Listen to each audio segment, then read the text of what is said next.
ओम नमो नरसिंहाय नमः। ओम काली काली महाकाली कालिके परमेश्वरी सर्वानंद करे देवी नारायणी नमस्तुते। ओम नमो भगवते नरसिंहाय नमः। लोग इस कराल काल कलयुग में तरह तरह के बंधनों से परेशान हैं। बुद्धि का बंधन, व्यापार का बंधन, तमाम प्रकार के देवी देवताओं का बंधन, घर का बंधन, तरह तरह से लोग बंधन कर देते हैं शत्रुता के चलते, जिससे हम लोग बहुत ज़्यादा परेशान हो जाते हैं। खिलाई पिलाई बाधा, तरह तरह की बाधा खिला दी जाती है, जिससे हमारा शरीर रोगी हो जाता है, बुद्धि कार्य करना बंद कर देती है। तरह तरह की चलाई हुई बाधा, लगी लगाई बाधा, शत्रु को द्वारा भेजा गया मारण, मूठ, वशीकरण, उच्चाटन जैसे तंत्र नारसिंह महाराज के इस मंत्र से कट जाते हैं। भगवान नारसिंह बड़े ही उग्रदेव माने जाते हैं और भगवान विष्णु के सृष्टि के पालनकर्ता के अवतार माने जाते हैं। कहा जाता है कि जब मंत्र तंत्र प्रभाव दिखाना बंद कर दें, हम झाड़ा फूंकी कर कर के परेशान हो जाएं, तब नारसिंह भगवान के, नरसिंह भगवान के मंत्रों का हमें प्रयोग करना चाहिए या नारायण भगवान के मंत्रों का प्रयोग करना चाहिए। तो हर प्रकार का बंधन टूट जाता है, हर प्रकार की खिलाई पिलाई गई बाधा कट जाती है। बाधा कई तरह से खिलाई जाती है भैया। जब हमें बाधा खिला दी जाती है तो फिर सर्वप्रथम तो हमारी बुद्धि ही काम करना बंद कर देती है। उसके बाद शरीर हमारा धीरे धीरे रोगी होता है, सूखने लगता है, हम बीमार रहने लगते हैं। किसी भी प्रकार की दवाई असर करना बंद कर देती है। तरह तरह से हम झाड़ा फूंकी कराते हैं तो वो भी विफल हो जाती है। और जब हम विलंब ज़्यादा ही कर देते हैं तो फिर हमें बहुत ज़्यादा क्षति उठानी पड़ती है। इस मंत्र के प्रभाव से हर तरह की खिलाई पिलाई विद्या का समन हो जाता है। नारसिंह महाराज के इस मंत्र का इस वीडियो में संपूर्ण विधि विधान जानेंगे, क्योंकि नवरात्रि जो चैत्र नवरात्रि आने वाली है, या फिर साल की चारों नवरात्रियों में से किसी एक नवरात्रि में, या दीपावली से लेकर डिठौनी एकादशी के बीच में इस मंत्र की साधना करके आप सिद्ध करके साबर मंत्र को अपनी बाधा का तो हरण आप कर ही सकते हैं। साथ में इस मंत्र से आप परोपकार कर सकते हैं, दूसरों की बाधा का हरण कर सकते हैं। क्योंकि जब जब हम अपने मंत्रों से परोपकार करते हैं, दूसरों का भला करते हैं, तो हमारे शरीर की शक्ति तो बढ़ती ही है, साथ में हमारा मनोबल भी बढ़ता है और हमारे मंत्र की भी शक्ति बढ़ती रहती है। तो हमारी सलाह ये रहती है कि जब कोई भी साबर मंत्र हो, चाहे वैदिक मंत्र हो, यदि हम सिद्ध करते हैं तो अपनी बाधा हरण करने तक सीमित नहीं रखना चाहिए। हमें उन मंत्रों से परोपकार करना चाहिए ताकि दूसरे लोगों का भला हो सके और हमें पुण्य की प्राप्ति हो सके। आज नारसिंह महाराज का जो मंत्र आप जानने वाले हैं, जो विधि विधान जानने वाले हैं, इस मंत्र से बंधन किसी भी प्रकार का लगाया गया हो, किसी भी दिशा से लगाया गया हो, किसी भी देवी देवता का बंधन आपके ऊपर लगाया गया हो, किसी भी प्रकार की विद्या आपको खिला दी गई हो, वह सब प्रकार की तंत्र विद्या इस मंत्र से कट जाती है। बस आपको सही तरीके से मंत्र को सिद्ध करना है, सही तरीके से मंत्र को प्रयोग करना है और आपके कार्य सिद्ध हो जाएंगे। नारसिंह महाराज के इस मंत्र को सिद्ध करने का समय तो आप जान ही गए हैं कि कब कब इस मंत्र को आपको सिद्ध करना है। अब चलते हैं मंत्र के बारे में थोड़ी सी और चर्चा कर लें। मंत्र को भैया श्रवण करते हुए ही कंठस्थ करिएगा। यदि मंत्र को आपको वास्तविकता में सिद्ध करना है, इस मंत्र से परोपकार करना है या अपनी बाधा का हरण करना है, तो मंत्र को श्रवण करते हुए कंठस्थ करिएगा। ऐसा करने से कुछ शक्ति, कुछ ऊर्जा आपको मिल जाएगी और आपको जब मिल जाएगी तो इस मंत्र का एक बार, दो बार, हो सकता है 10 बार तक बिना सिद्ध किए हुए ही आपका कार्य चल जाए। लेकिन इमरजेंसी में ही ऐसी परिस्थिति में मंत्रों का हमें प्रयोग करना चाहिए। लेकिन जब हम सिद्ध कर लेते हैं मंत्र को तो कभी भी प्रयोग कर सकते हैं। और जब हम सिद्ध नहीं करते तो मंत्र को श्रवण करते हुए कंठस्थ करिएगा और इमरजेंसी में देखिए भैया काम चलाने के लिए प्रयोग कर लीजिएगा। और मंत्र सिद्ध करके आप मंत्र को मात्र एक बार पाठन करेंगे, हर प्रकार का तंत्र बंधन निस्त नामूत हो जाएगा। नरसिंह भगवान के इस मंत्र को सिद्ध करने के लिए नवरात्रि में किसी भी दिन से आप शुरुआत कर सकते हैं। बैठकी से, दोज से, तीज से, चौथ से, सप्तमी से, यहाँ तक कि अष्टमी से भी आप शुरुआत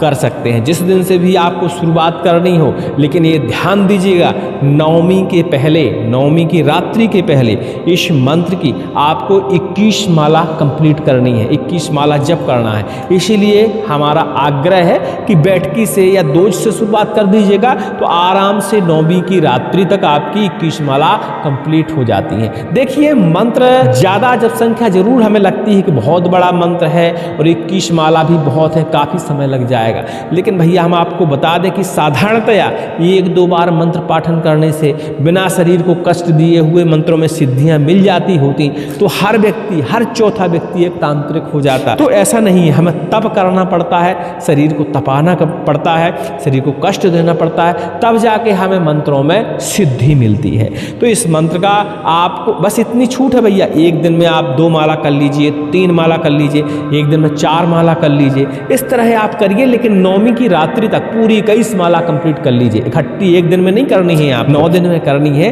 तो धीरे धीरे 1-1, 2-2, 3-3 इस तरह करते हुए आप नवमी की रात्रि तक 21 माला कंप्लीट कर लीजिए। और जप करने से पहले भैया नरसिंह महाराज का, नरसिंह भगवान का विधि विधान से पंचोपचार से पूजन करिए। पंचोपचार नहीं आता है, मंत्रोपचार नहीं आता है तो साधारण पूजन कर लीजिए। नरसिंह भगवान का एक चित्र स्थापित कर लीजिए, उसका बढ़िया से स्नान ध्यान कराइए, पीले वस्त्र अर्पण करिए, पीले पुष्प अर्पण करिए, लाल पुष्प भी आप अर्पण कर सकते हैं, धूप दीप नैवेद्य गूगल की धुनी दिखाइए, नरसिंह महाराज से प्रार्थना करिए, अपने आसन का पवित्रीकरण करिए, माला का पवित्रीकरण करिए। माला हमेशा इसमें कमलगट्टे की या चंदन की ही इस्तेमाल करिए, ठीक है। और बढ़िया से अपने आसन पर बैठ जाइए, एक दीपक जला लीजिए और दीपक में सरसों का तेल तो आपको डालना ही डालना है, साथ में उसमें एक चुटकी आपको हल्दी भी डाल देनी है और दीपक का भी विधि विधान से पूजन करना है भैया। उसके ऊपर कुशा से स्नान करा दीजिएगा, उसके नीचे बढ़िया से पुष्प अर्पण कर दीजिएगा, थोड़ा सा फल फलाहार नैवेद्य अर्पण कर दीजिएगा। ये सारी क्रिया देखो साधारण क्रिया है, हर व्यक्ति नित्य प्रतिदिन करता है, तो आपको भी इतना रटा हुआ होगा कि हमें नित्य प्रतिदिन हम अपनी पूजा कैसे करते हैं, उसी प्रकार नरसिंह भगवान की हमें पूजा करनी है, ठीक है। उनके सामने आप बैठ जाइए और अपना मुख जो है पूरब की ओर या उत्तर की ओर करके ही बैठिए, ध्यान दीजिएगा, ठीक है। माला अपनी हाथ में ले लीजिए, गौमुखी होनी चाहिए और मंत्र का जापन करिए और लगातार मंत्र का जाप करिए, जितना भी आप एक दिन में कर पाते हैं, लेकिन ध्यान दीजिएगा अपनी टाइमिंग इस हिसाब से एडजस्ट करिएगा कि नवमी की रात्रि तक आपकी 21 माला जो है कंप्लीट हो जाए। एक और ध्यान रखने वाली बात है, यदि आपके पास कवच नहीं है भैया तो कवच मंगवा लीजिएगा या कवच बना लीजिएगा, ठीक है। इसके अलावा मंत्र दीक्षा ऐसे मंत्रों के लिए बहुत ज़्यादा जरूरी होती है, क्योंकि ये गुरु प्रदाय मंत्र होते हैं और जब मंत्र दीक्षा का आप पालन नहीं करते हैं तो मंत्र आपके लिए विकृत भी हो सकता है, आपको नुकसान भी पहुंचा सकता है। वैसे नरसिंह भगवान है, सृष्टि के पालन करता है तो नुकसान तो नहीं पहुंचाएगा, लेकिन फिर भी हमें कभी कभी ऐसा होता है कि नुकसान पहुंचने की संभावना होती है, क्योंकि हम कलियुगी प्राणी हैं, ज़्यादा पूजा भक्ति तो नहीं जानते, कहीं ना कहीं हमसे मिस्टेक होती है और जब मिस्टेक होती है तो मंत्र हमारे विकृत होते हैं। जो हमें सकारात्मक ऊर्जा मिलने वाली होती है वह नकारात्मक ऊर्जा में बदलने लगती है, तब जाके हमारी बुद्धि को, शरीर को क्षति पहुंचती है। ऐसे में यदि हम कवच धारण करते हैं तो कवच धारण करने से हमारा मन, हमारी बुद्धि, हमारा क्षेत्र, हमारा घर, हमारा परिवार पूर्णतया सुरक्षित रहता है और मंत्र की ऊर्जा धोखे से विकृत हो जाती है तो वातावरण में विलीन हो जाती है, उसकी क्षति हमें नहीं झेलनी पड़ती। इसीलिए कवच धारण करना अनिवार्य है। आप लोग विधि पूरी समझते नहीं हैं, पूरी देखते नहीं हैं, इसीलिए बाद में फ़ोन लगा के कहीं टेलीग्राम के माध्यम से आप संपर्क करते हैं। इससे अच्छा है कि आप बढ़िया से विधि को समझ लीजिएगा। हाँ, कुछ चीज़ें होती हैं जो वाकई समझ में नहीं आती, क्योंकि भाषा का अंतर हो जाता है थोड़ा सा। आप हो सकता है ऐसे क्षेत्र से वीडियो हमारा देख रहे हों जहाँ हमारी भाषा आपको समझ में ना आए, ऐसे समय में आप फ़ोन लगा सकते हैं तो आसानी से हम, वैसे भी 11 बजे से 4 बजे तक हमारा फ़ोन चालू रहता है और हम फ़ोन उठा लेते हैं, ठीक है, तो हम आपको सही सलाह दे दें। अब मंत्र का आपको जाप संपन्न करने के बाद भगवान को फल फलाहार नैवेद्य इत्यादि चीज़ें तो अर्पण करनी है और नित्य प्रतिदिन यही पूजा भी आपको दोहरानी, बस दीपक आपका बुझना नहीं चाहिए पहले दिन से लेके जब तक आपका जाप चले। बाकी पूजाएं नित्य प्रतिदिन आप स्नान ध्यान धूप दीप नैवेद्य नित्य प्रतिदिन ये करेंगे ही करेंगे, ठीक है। लास्ट में दिन एक हवन कुंड बना लीजिए, बाजार से बेदी ला लीजिए छोटी सी, उसमें पलाश की लकड़ी डाल दीजिए, उसमें नीम की लकड़ी डाल दीजिए, उसमें पीपल की लकड़ी डाल दीजिए, बरगद की लकड़ी डाल दीजिए, आम की लकड़ी डाल दीजिए, जो भी आपके यहाँ संविधा उपलब्ध है उन संविधाओं को डाल सकते हैं, लेकिन पलाश की लकड़ी उसमें अनिवार्य है। ये संविधाएं डालने के बाद यज्ञ भगवान का पूजन करिए, अग्नि प्रज्वलित करिए, अग्नि का पूजन करिए। इसके बाद इसी मंत्र का पाठन करते हुए लास्ट में नरसिंह भगवान के किसी भी बीज मंत्र को इसमें लगाते हुए हुए लास्ट में और स्वाहा बोलते हुए इस मंत्र की 108 आहुतियाँ दे दीजिए। थोड़ी सी देखिए सिद्धि बड़ी है, जप बड़ा है, लेकिन काम इस मंत्र से जो होता है सिर्फ एक चुटकी में ही हो जाता है। जब आपका हवन संपन्न हो जाए, 108 आहुतियाँ संपन्न हो जाएं, तो भगवान को मीठी वाली हल्दी डाल के आपको पूड़ियाँ अर्पण करनी है, नारियल अर्पण करना है और उनके सामने प्रार्थना करनी है कि महाराज इस मंत्र में इतनी शक्ति, इतनी सिद्धि दे दें कि जब जब इस मंत्र के सहारे हम किसी को झाड़ा लगाएं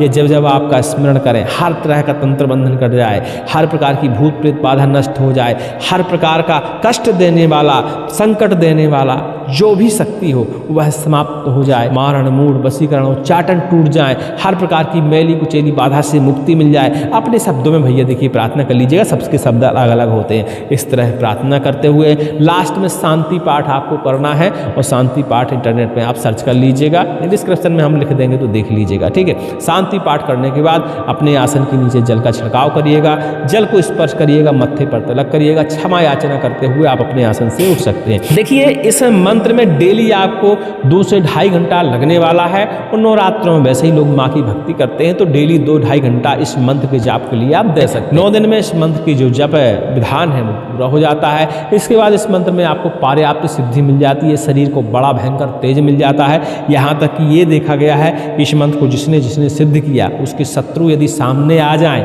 तो उनका हृदय कांपने लगता है, क्योंकि हमारे शरीर में अपने आप ही तेज टाइप का प्रकट हो जाता है। शत्रु को देखते ही अलग ही हमारे चेहरे में तेज उभर आता है और शत्रु अंतरात्मा से कांपने लगता है, उसका ब्लड प्रेशर लो हो जाता है, कई तरह की उसे परेशानियां देखने को मिलती हैं। ऐसे इस मंत्र के देखिए प्रमाण माने जाते हैं, ठीक है। मंत्र जब यह है आप श्रवण करेंगे, ठीक है, क्योंकि आपको श्रवण करते हुए ही कंठस्थ करना है, तो जब मंत्र श्रवण करेंगे थोड़ा सा जल अपने पास रख लीजिएगा। जो लोग जप तप सिद्धीकरण नहीं कर सकते उनके लिए हम बता रहे हैं भैया, थोड़ा सा जल अपने पास रख लीजिएगा, उसमें कमल गट्टे का एक बीज भी डाल लीजिएगा, ठीक है। इसके बाद मंत्र का पूरा लगातार श्रवण करिएगा और मंत्र श्रवण करने के बाद नरसिंह भगवान का, नारायण भगवान का, सुदर्शन भगवान का ध्यान करते हुए जल में 1 से 5 तक फूंक लगाइएगा। जिस जगह भी आपके घर में तकलीफ हो, शरीर में तकलीफ हो, रोग बाधा हो, प्रेत बाधा हो, तंत्र बाधा हो, किसी भी तरह की नकारात्मक ऊर्जा हो, उस जगह जल का छिड़काव करिएगा, थोड़ा सा जल पान करिएगा, सेकंडों नहीं लगेगा और आपके शरीर को आराम महसूस हो जाएगा।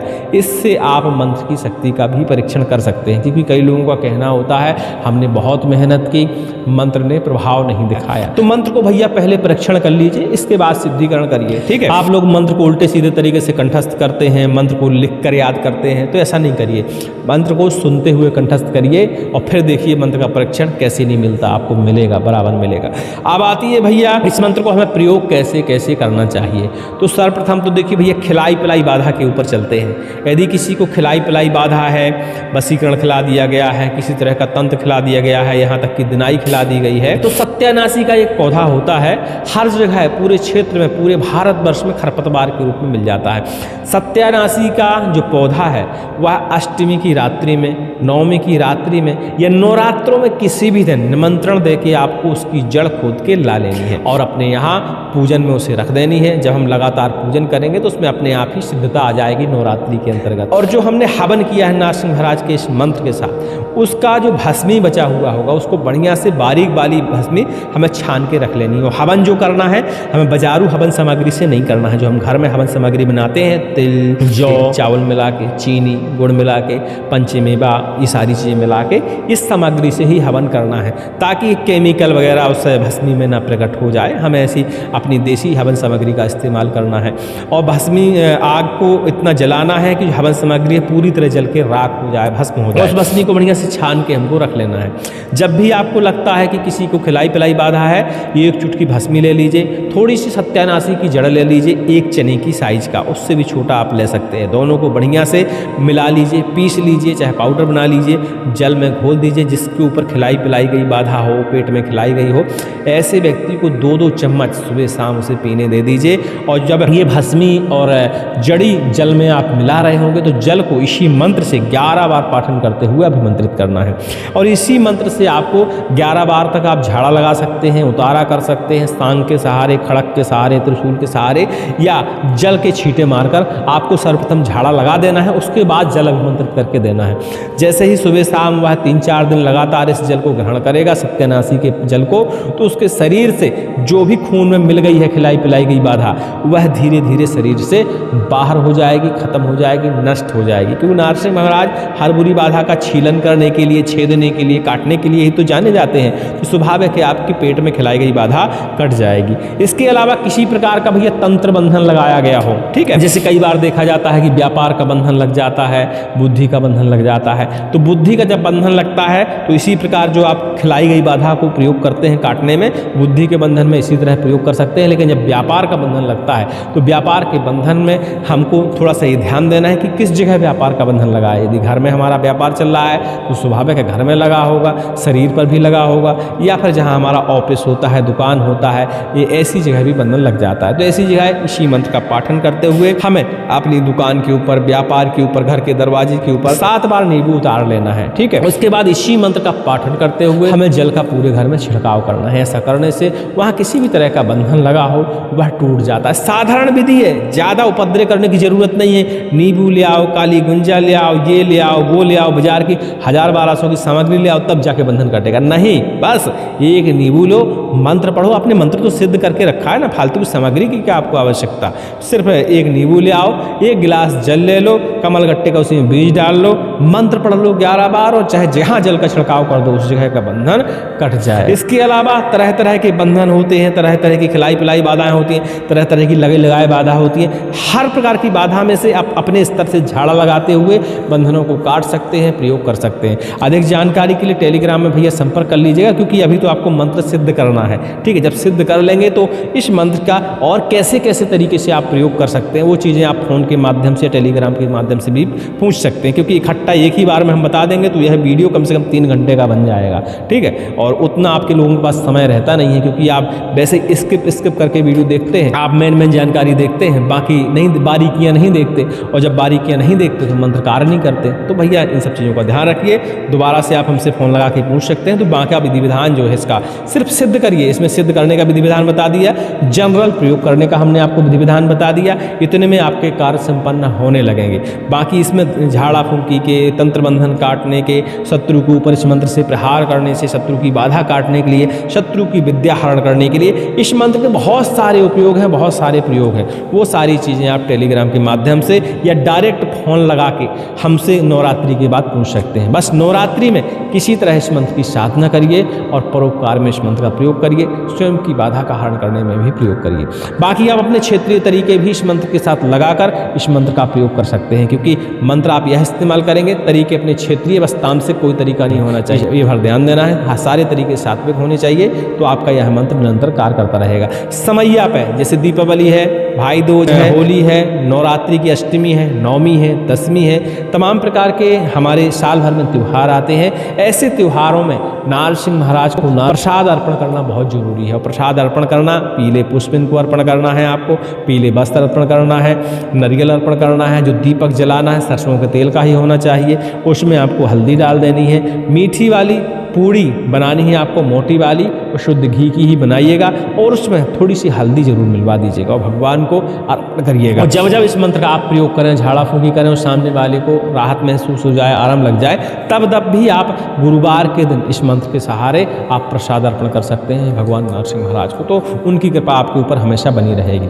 और आपके पास इतनी शक्ति आ जाएगी एक समय जब इस मंत्र का आप लगातार झाड़ा फूंकी में प्रयोग करेंगे कि फिर आपको मंत्र पढ़ने की आवश्यकता नहीं पड़ेगी, सिर्फ चुटकी बजाने की आवश्यकता पड़ेगी और बोलना पड़ेगा, हे नरसिंह महाराज इसकी बाधा दूर हो जाए। मन में वह स्मरण करना पड़ेगा और सामने वाले की बाधा तुरंत ही दूर हो जाएगी। सभी को जय श्री राम, जय हनुमान जी महाराज की। अधिक जानकारी के लिए टेलीग्राम में संपर्क कर लीजिएगा, जहां हमारा नंबर आपको उपलब्ध हो जाएगा। 11 से 4 बजे तक आप कॉल कर सकते हैं। नवरात्रि में सिर्फ एक ही घंटे 11 से 12 बजे तक बात होगी, लेकिन नवरात्रि के बाद 11 से 4 बजे तक बात होगी। सभी को जय श्री राम, जय हनुमान जी महाराज। इस मंत्र को लगातार श्रवण करने के लिए डिस्क्रिप्शन में सबसे ऊपर ही लिंक मिल जाएगा, उस लिंक पर क्लिक करके आप इस मंत्र को लगातार श्रवण करते हुए लाभ ले सकते हैं।